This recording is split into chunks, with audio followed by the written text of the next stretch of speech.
Welcome back to the show. I certainly could have used the professional assistance of our next guest when my daughter was an infant, as she was suffering from colic, and we had many a sleepless night. Well, here joining us to wrap up the show is Kim Davis. She is a certified sleep consultant with Babes and Beyond Pediatric Sleep Consulting. Welcome to the show, Kim, and let's dive in. So, first of all, let's talk about what you do. What does a certified sleep consultant do? Right. So that's a loaded question, actually. There's so many things that we do. So just to name a few things that we do, we really look at the sleep hygiene and we take a look at the bio needs for sleep, the safe sleep practices. We go over that with families. We review the timing of sleep. We're making sure that the room is actually conducive to sleep for the little one. We choose sleep approaches that suit the family, and that's super important to make sure that we're choosing the right approach. And the biggest thing is that we offer support and guidance for families because, families can look on the internet and there's so much information out there. And Yeah. a lot of the times it's so confusing and so overwhelming. And I was one of those parents.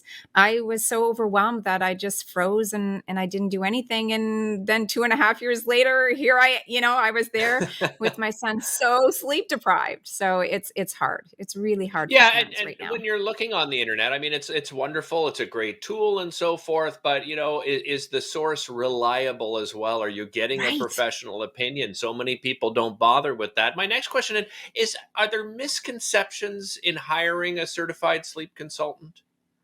Oh, absolutely. And you kind of touched on a point too that the key is that you really want to make sure that the person is certified because a lot of the times you'll find, like just what you said in regards to like posting and information that's out there, is that you really have to have a reliable source. And a lot of courses right now are maybe a couple of days, maybe a couple of hours. So you really want to dig deep into the certification that, sleep trainers have out there or sleep coaches because it's super important to do that. And the biggest misconception that we have in our profession is that all we do is let babies cry it out. And that is absolutely there's no way that's exactly what we do. Well, yeah. I can't stress that enough that that Mhm. is not what sleep trainers do. And unfortunately, a lot of people will say that. And to be honest, it's hurtful because that's not what I do. That's not at all what I Well, and do. you're a parent too, right? Who just That's admitted that you right. had you had your own, you had your own struggles when it comes to, baby having sleep. Not only Absolutely. just baby, I mean, it affects you as a parent as well. So you're also Oh, getting a lack of sleep as well. What are that's some of right. the signs that people can look for when when they feel they should turn to a certified sleep consultant?